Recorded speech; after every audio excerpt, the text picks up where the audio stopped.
In our last segment, talking with journalist and activist Norman Solomon, we talked about the fact that the Democratic Party has not been the party of big ideas for quite a while. The fact that the Democratic Party has been too cozy as an establishment, anyway, as a party establishment, with corporate funding and all that sort of thing. And of course, all of that is absolutely true. Now, the question is that changing?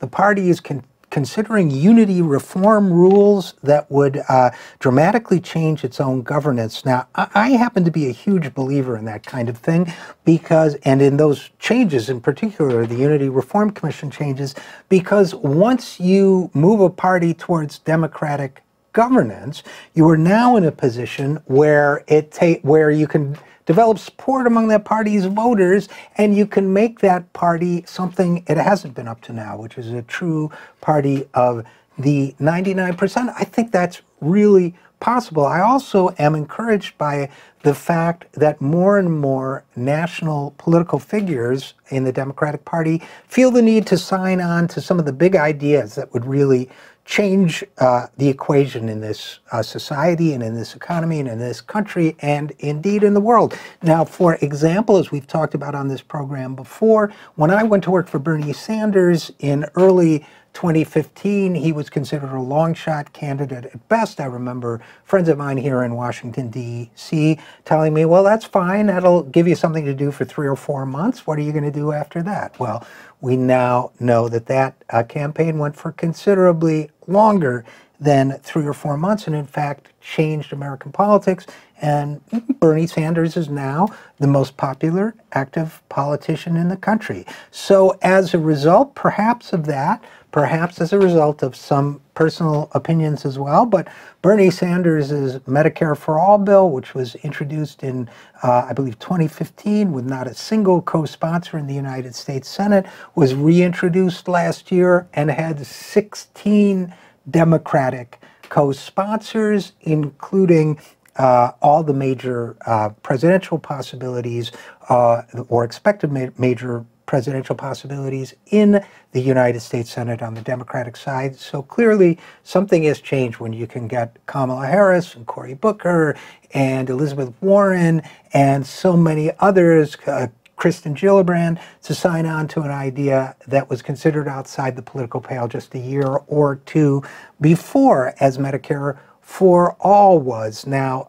maybe we thought when we started that campaign in April 2015 that we were just trying to move, the Overton window, as they say, the range of acceptable political discourse a little bit. Now I actually think we are going to have Medicare for all in this country, because I think people, as soon as the doors were open to that conversation, people realized how badly change was needed, how much we need to do more, not just protect the Affordable Care Act, which has given more people insurance and saved lives, I believe, but really something that prevents people from financial ruin if they get sick or injured, even when they have health insurance, because health insurance isn't enough. We need a guarantee that every American will get health care without going broke. And the way to guarantee that is with a progressively funded, taxation-funded healthcare system that guarantees coverage to all. I believe now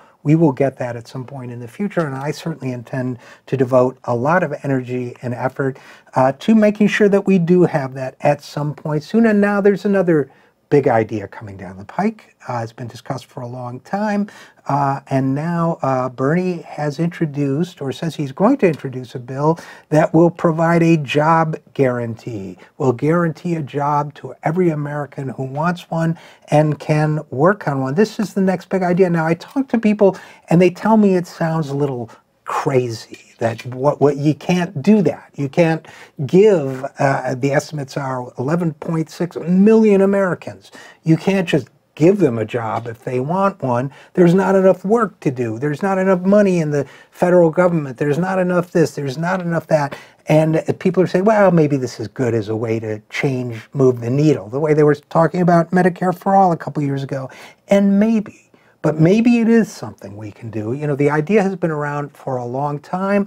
It's been called at times employer of last resort, meaning if you can't get a job in the private sector, the government will give you one. Now, obviously, it would be a major investment of money. But let's think about what would happen. We had the economist Pavlina Cherneva on this program to talk about it. Let's think about what would happen if you had a job guarantee for every American. Wages would go up because employers could not underbid the public sector offering jobs at $15 an hour. A lot would get done. Infrastructure would get built. Other needs would be met. Of course, we wouldn't want them to just be make-work jobs, but the Works Progress Administration under FDR wasn't make-work jobs. These wouldn't have to be either.